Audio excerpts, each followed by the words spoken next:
দর্শক দেখছেন ATN news. আমন্ত্রণ জানাচ্ছি আমাদের প্রতিদিনের নিয়মিত আয়োজন হ্যাপেনিং পয়েন্টে, powered by Defenders hotels and resorts limited. আপনাদের সাথে আছি আমি রুমিতা ইসলাম। দর্শক, দেশজুড়ে আলোড়ন তোলা রামিসা হত্যা মামলার বিচার শুরু হয়েছে, যেটির খবর আমরা গতকাল থেকেই দেখতে পাচ্ছি যে গতকালকেই আনুষ্ঠানিক বিচার প্রক্রিয়া শুরু হয়েছে। আজকে সাক্ষ্য গ্রহণ শুরু হলো। একটি নিষ্পাপ শিশুর নির্মম মৃত্যু কিন্তু পুরো দেশকেই কাঁদিয়ে দিয়েছে এবং আলোড়ন তুলেছে এর ভয়াবহ এবং নৃশংসতার কারণে। এবং এই এখন প্রশ্ন হচ্ছে, এই যে বিচার প্রক্রিয়া শুরু হয়েছে, এই তদন্ত এবং বিচার প্রক্রিয়ার মাধ্যমে কি ন্যায় বিচার প্রতিষ্ঠিত হবে? যদি ন্যায় বিচারের কথাও আমরা বলি, সেই বিচার যেটা আদালত রায় দিয়ে আমাদের সামনে উপস্থাপন করেন, সেই বিচার কার্যকর হতে কত সময় লাগে এবং সেই বিচার কার্যকর হতে যে দীর্ঘ প্রক্রিয়ার মধ্য দিয়ে আমাদেরকে যেতে হয়, সেটি আসলে ন্যায় বিচারকে কতখানি বাধাগ্রস্ত করে, এই সব কিছু নিয়ে আজকে আমরা কথা বলবো। এজন্য আমাদের সাথে আজকে স্টুডিওতে উপস্থিত আছেন barrister Mohammad Zakaria Habib, Bangladesh supreme court. আপনাকে স্বাগত আমাদের অনুষ্ঠানে। ধন্যবাদ। প্রথমে যে কথাটি বলতে চাই যে রামিসার হত্যা মামলা দিয়ে আমরা আজকে আমাদের আলোচনা শুরু করব। আপনি নিশ্চয়ই এটি ফলো করছেন। তো সেখানে এটি যে হচ্ছে দ্রুত বিচার ট্রাইব্যুনালের মাধ্যমে শিশু সহিংসতা দমন ট্রাইব্যুনালে তোলা হলো, এটি আপনি কতটুকু ইতিবাচকভাবে দেখছেন যে এটি দ্রুত বিচার কার্যকর করার জন্য এই ট্রাইব্যুনালে মামলাটিকে নিয়ে আসা হলো? এটাকে ট্রায়ালে নিয়ে আসা হয়েছে আপনার ট্রাইব্যুনালের মাধ্যমে। এটা আপনার প্রাইমা ফেসি এটাকে যদি আপনি পজিটিভ সাইনও যদি ধরি আমরা, তারপরে বলবো যে এখানে অনেক ল্যাকিংস থেকে যায় প্রফেশনালিজম দিক দিয়ে যদি আমি বলি। কারণ আপনারা জানেন কি না জানি না, আপনার গত 2012 সালে স্বামীর গলা কেটে হত্যা করার কারণে শিরিন নামে একটা মহিলাকে আপনার ফাঁসির আদেশ হয় এবং 2017 সালে তার মৃত্যুদণ্ড কার্যকর হয়, মৃত্যুদণ্ড আর কি আপনার আদেশ হয় এবং 2024 সালের জানুয়ারি মাসে সে কিন্তু খালাস পায়। তো দ্যাট মিনস যদি আপনি এই দ্রুততার কারণে মামলার, আমারও মেয়ে আছে, স্বাভাবিক আমিও চাইবো এই ধরনের ব্রুটালিটি বা এই ধরনের নৃশংসতার প্রকৃত বিচার হোক, প্রকৃতভাবে কি বলে সমাজে বা দেশে আপনার আইনের শাসন ফিরে আসুক। আমি যেটা মনে করি যে কি বলে দ্রুততার ক্ষেত্রে আপনার যদি তাড়াহুড়ার ক্ষেত্রে অনেক কিছু মিস্টেক হয়, আপনার অনেক গুরুত্বপূর্ণ পয়েন্ট যদি মিস হয়, তাহলে পরবর্তী দেখা যায় আসামি খালাস পেয়ে যেতে পারে। অতএব আমি বলবো তাড়াহুড়া থেকে ধীরে সুস্থে যাওয়াটাই বুদ্ধিমানের কাজ ছিল। এখানে আপনার কাছে আমি আরেকটু জানতে চাই, সেটি হচ্ছে যে রামিসার হত্যাকাণ্ড সারা দেশে আলোড়ন তুলেছে। যে ভয়াবহ নৃশংস ঘটনার মধ্য দিয়ে বাচ্চাটিকে যেতে হয়েছে সেই সমস্ত কিছুর কারণে। কিন্তু একটু যদি পেছনে ফিরে তাকাই, রামিসা যখন মারা গেল ঠিক তার কিছুদিন আগেই সিলেটে 4 বছরের একটি বাচ্চাকে ধর্ষণ করে বস্তাবন্দি করে ডোবায় ফেলে দেওয়া হয়েছিল এবং 2 দিন পরে তার লাশ পাওয়া যায়। এবং সেই বাচ্চাটির এই একই কিন্তু ধর্ষণ করে মেরে ফেলা, তার মামলা কিন্তু দ্রুত বিচার ট্রাইব্যুনালে আসেনি। তার মানে কি হচ্ছে, আমরা কি একটু হুজুকে চলে যাচ্ছি যে যেই মামলা, যে ঘটনা বেশি আলোড়ন পাচ্ছে, এটাও বাচ্চা এটাও বাচ্চা, দুজনই একই রকম নৃশংসতার শিকার? না, আপনার সাথে কি বলে আমি সহমত। কারণ বাচ্চাদের সিকিউরিটি প্লাস দেশের আইন শৃঙ্খলা নিয়ে সবাই উদ্বিগ্ন যে কোথায় কি হচ্ছে। তারপরেও বলবো যে কি বলে এই সব জায়গায় কিছু আইন দিয়ে তো আপনার সব কিছু সমাধান হয় না। আইন দিয়ে অপরদিকে শাস্তি দেওয়া সম্ভব হয়। সমাজের শান্তি বা সমাজের আইনের প্রতিস্থাপন বা আইন শৃঙ্খলার ল অ্যান্ড অর্ডার প্রতিস্থাপন করতে হলে সেক্ষেত্রে সবাইকে আপনার কি বলে ইউনিফাই হইতে হবে এবং প্রশাসনকে শক্ত হইতে হবে, তবেই এই জিনিসগুলোকে কি বলে আস্তে আস্তে কমবে। তবে এই জিনিসগুলো আমি আরও পরবর্তীতে আপনার কোশ্চেনের মাধ্যমে আনসার করব। কিন্তু কিছু কিছু জায়গায় আছে যে কি বলে আমি মনে করি প্রম্পটলি এর অ্যাকশনগুলো নেওয়া উচিত। আপনার কাছে কি মনে হয় যে এই যে মামলাগুলো এখন চলছে, যেমন এই মামলাটি চলছে এখন শিশু সহিংসতা দমন ট্রাইব্যুনালে, এবং আমরা দেখতে পাচ্ছি যে সব কিছু খুব দ্রুত কার্যকর করার চেষ্টা করা হচ্ছে যাতে খুব দ্রুত সময় আমরা একটা ন্যায় বিচার পেতে পারি এই সব কিছুর মাধ্যমে। তো একটু আগে আপনি যে কথাটি বলছিলেন যে দ্রুত কাজ করতে যে অনেক সময় হচ্ছে অনেক কিছুতে গাফিলতি হয় বা তাড়াহুড়ার কারণে অনেক সময় অনেক কিছুতে কি বলে ভুল হয়ে যেতে পারে, সেই জায়গাটা কিভাবে আসলে হয় এবং সেই জায়গাটা এনশিওর করার উপায় কি যাতে ভুলগুলো না হয়? এটা সুন্দর প্রশ্ন করেছেন। কারণ আপনি ভালো করে জানেন যে কি বলে এই চার্জশিটটা দিলে হচ্ছে আপনার তদন্তকারী আপনার সংস্থা, এটা হতে পিবিআই হতে পারে, ডিবি হতে পারে, সিডিআই হতে পারে, বা সিআইডি বা পুলিশের বিভিন্ন আপনার সংস্থা হতে পারে, বা পুলিশ স্বয়ং নিজেও হতে পারে। এখন শুধু রামিসার ঘটনা না, রামিসার ঘটনা অনেক প্রত্যক্ষদর্শী আছে কিংবা আপনার সার্কামস্টেন্সিয়াল এভিডেন্স আছে যে এটাকে ট্রেস করা অসম্ভব কিছু না। কিন্তু একটা নাম আপনার হয়তো আপনার উঠে এসে ডলার বা ডলার। থার্ড পার্টি, এটা জিনিসটা ফ্রম দ্য ফার্স্ট ডে এটা বাঁচতেছে। তো এটা যদি আপনার তারা যদি কি বলে ইন্টারোগেট করতো বা আপনার কি বলে রিমান্ডে নিত বা সার্কামস্টেন্সিয়াল বা আরও একটু ইয়া করতো, তাহলে দেখা যাচ্ছে কি বলে এই রুটটা যেমন যদি ওই তৃতীয় পক্ষ যদি আদৌ যদি থেকে থাকে এবং ওটা যদি আদৌ এক্সিস্ট করে, তাহলে ওখান থেকে আরেকটা সহিংসতার ঘটনা ঘটবে। তো মানে মানে সার্বিকভাবে যদি আমি ধরি যে পুলিশ কিভাবে বা তদন্ত আপনার সংস্থাগুলো কিভাবে এই তদন্ত করছে, কিভাবে রিপোর্টটা দাখিল করতেছে, এই জিনিসটার উপরে অনেক কিছু ডিপেন্ড করবে।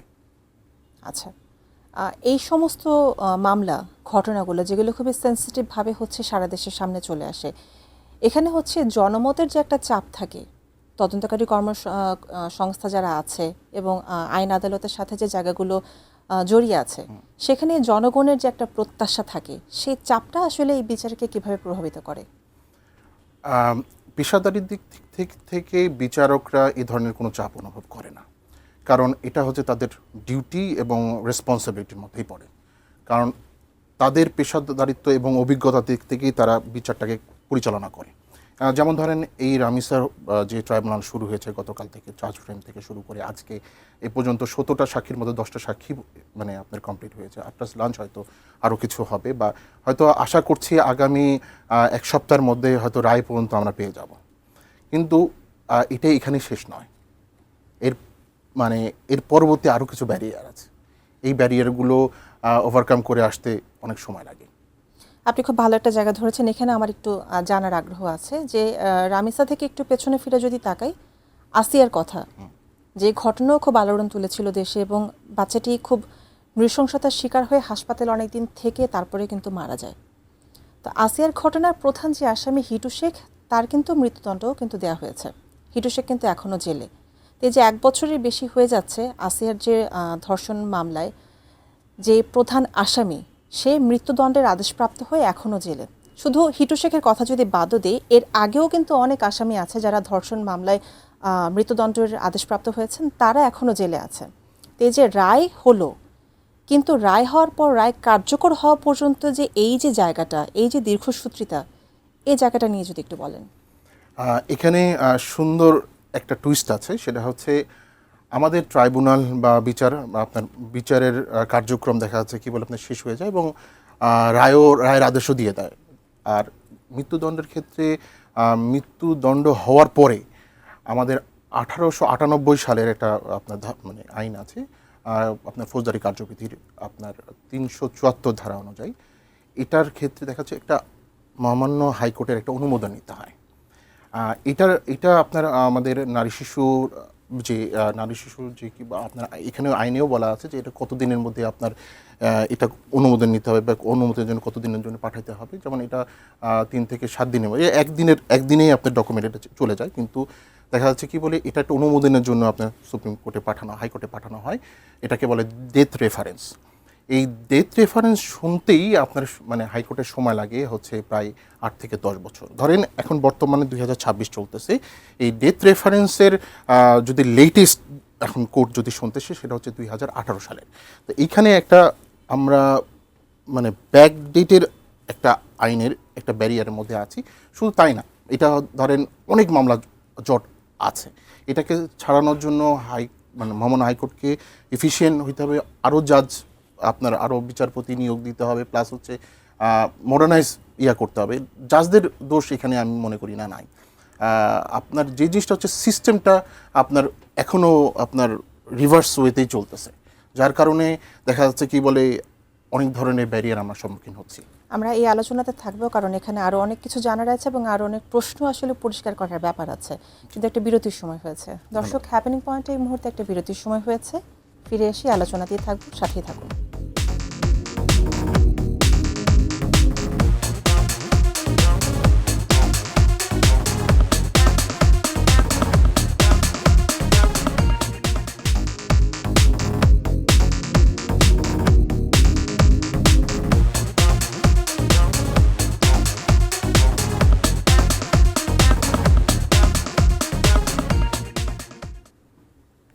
দর্শক, বিরতির পর আবারও আমন্ত্রণ হ্যাপেনিং পয়েন্টে, powered by Defenders hotels and resorts limited. যে আলোচনাতে আমরা ছিলাম, এখানে আলোচনা শুরু করার আগে আমি আপনাকে দুটো প্রশ্ন আসলে একসাথে করতে চাই।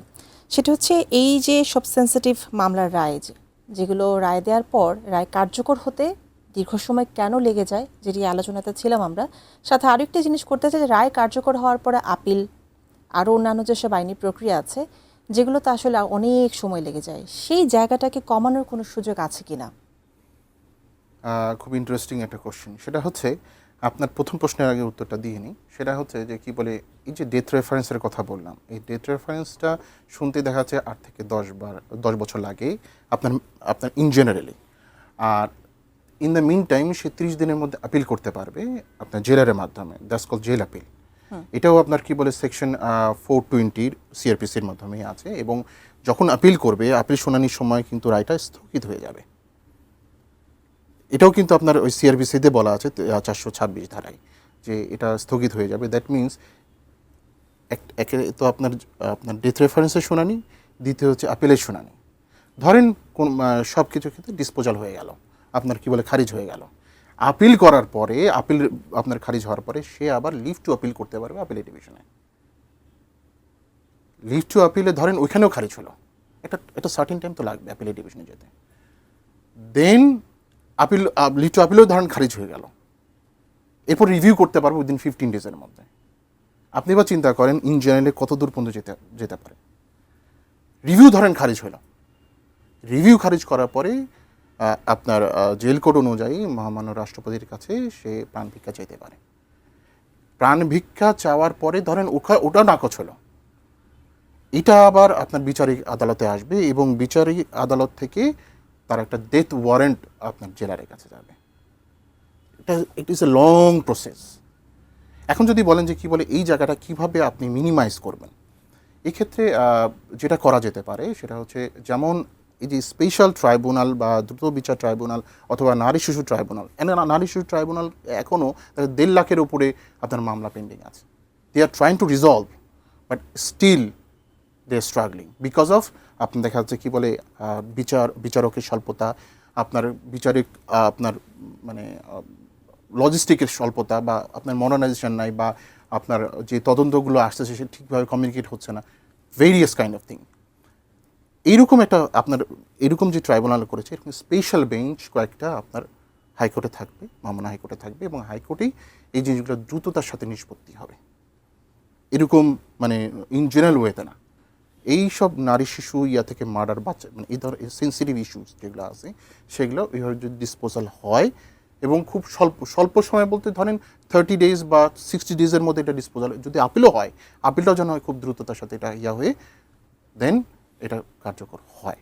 কারণ এখানে অনেক বিষয় থাকে, যেমন আপনি মানে যখন হাইকোর্টে আসলো 375 ধারায় এটাকে আপনার যে জিনিসটা আছে যে ডেথ সেন্টে অতিরিক্ত সাক্ষীর প্রয়োজন আছে কিনা, দিয়েছে যে অতিরিক্ত সাক্ষীর প্রয়োজন আছে কিনা, কিংবা দেখা যাচ্ছে যে আবার রিহিয়ারিং করা দরকার কিনা, যদি রিহিয়ারিং করা থাকে আবার এটা বিচারিক আদালতে যায়। তদ্রূপ এই হাইকোর্টেরই আবার মানে এই ধরনের ক্ষমতা আছে যে এটা মানে সাজা কমানো দেওয়া বা খালাস দেওয়ারও, যেটা আমি বললাম যে আপনার শিউলির ক্ষেত্রে এই ঘটনা ঘটেছে। তো ওনারা একটু জিনিসটাগুলো জাস্টিফাই করে দেখবে যে না, ওই ডেথ যে ইয়াটা দেওয়া আপনার দেওয়া হয়েছে, আপনার পেনাল্টি দেওয়া হয়েছে, এটা কি সঠিক ছিল কিনা, এটা জাস্টিফাই করে দেন মানে তারা কি বলে এটা কার্য করার জন্য ইয়া দিতে পারে। তো এটার মডার্নাইজেশন দরকার আছে, এটার আপনার অনেক কিছুর সংশোধনী দরকার আছে এই জায়গাগুলো।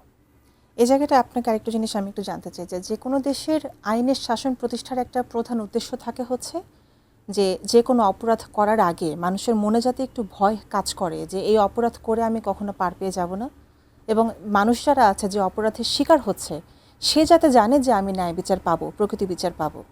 এখন দেখা যাচ্ছে এই একটা রায় কার্যকর হতে যদি এরকম 8 বছর 10 বছর সময় লেগে যায়, মোর দেন দ্যাট, তাতে তো মানুষের মনে এই মেসেজটাই যাচ্ছে যে আমি যে কোনো অপরাধ করলে আমার পার পেয়ে যাওয়ার একটা সম্ভাবনা থেকে যায়। তাতে কি অপরাধ আরও বেড়ে যাচ্ছে না? ট্রু, আপনার সাথে আমি এখানে। তাহলে এই জায়গাটা মানে সমস্যা সমাধানের উপায়টা কি? আপনি যেটা একটু আগে বললেন আইনের জটিলতা কমানো, এটা ছাড়া আর কোন উপায় আপনার কাছে এখানে আরেকটা জিনিস হচ্ছে যে এখানে আরেকটা জিনিস হচ্ছে যে মৃত্যুদণ্ডপ্রাপ্ত যেই সব আসামি থাকে তাদের কিন্তু জামিন হয় না।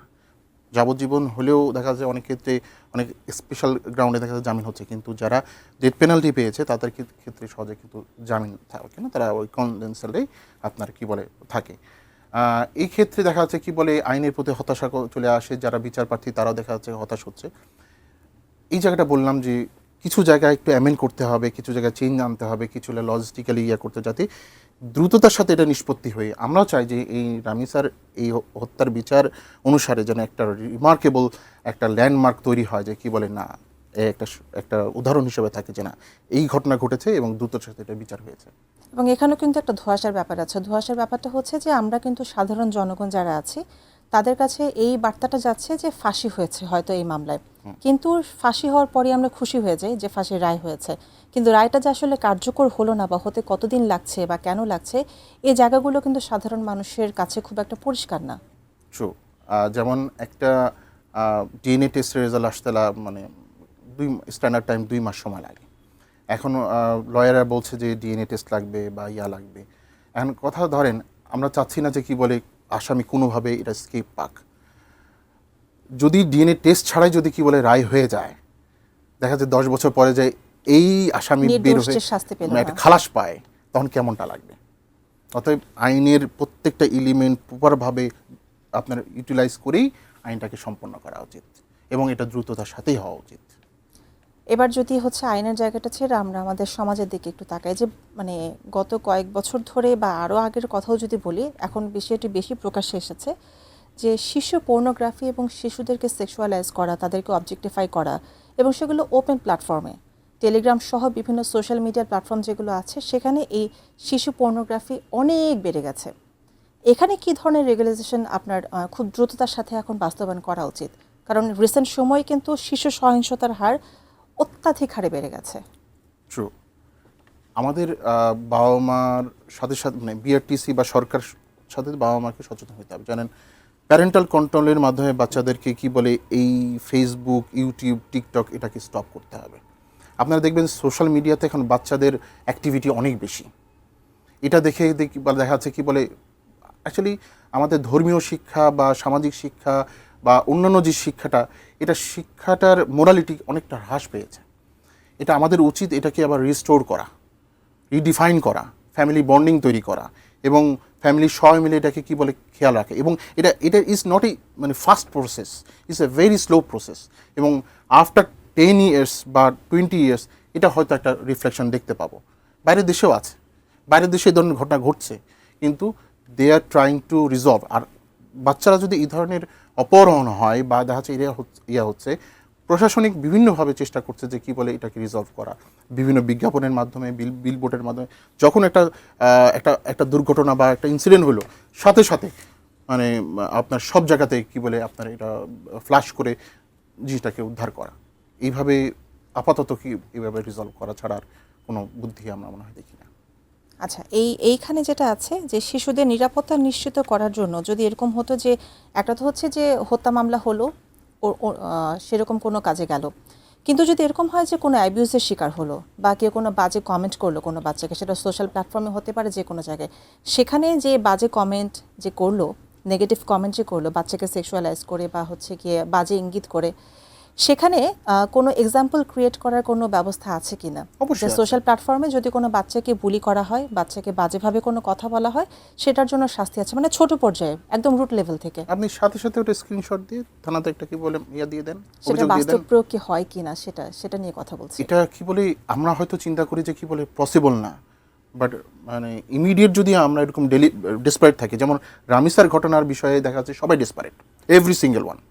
একটা ঘটনাকে একটা এক্সাম্পল ক্রিয়েট করেন, ইনশাল্লাহ সামনের দিক থেকে দেখা যাচ্ছে ওটাই আপনার ল্যান্ডমার্ক হয়ে থাকবে।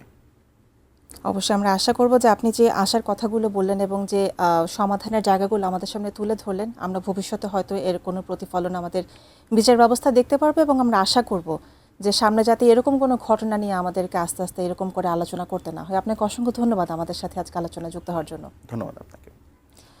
দর্শক, রামিসা শুধু একটি নাম নয়, রামিসা হচ্ছে আমাদের নিরাপত্তা, মানবিকতা এবং আমাদের বিচার ব্যবস্থার প্রতি একটি প্রশ্ন। আমরা আশা করব যে হত্যা মামলার যে বিচার ব্যবস্থা শুরু হয়েছে, একটি আনুষ্ঠানিক বিচার প্রক্রিয়ার মাধ্যমে একটি সুষ্ঠু এবং ন্যায় বিচার আমরা পাবো, এবং ভবিষ্যতের জন্য এই বিচার একটি মাইলফলক হয়ে থাকবে। আপনার বাচ্চাকে নিশ্চিন্তে রাখুন, নিরাপদে রাখুন এবং নিজেও নিরাপদ থাকুন। ভালো থাকবেন। ধন্যবাদ।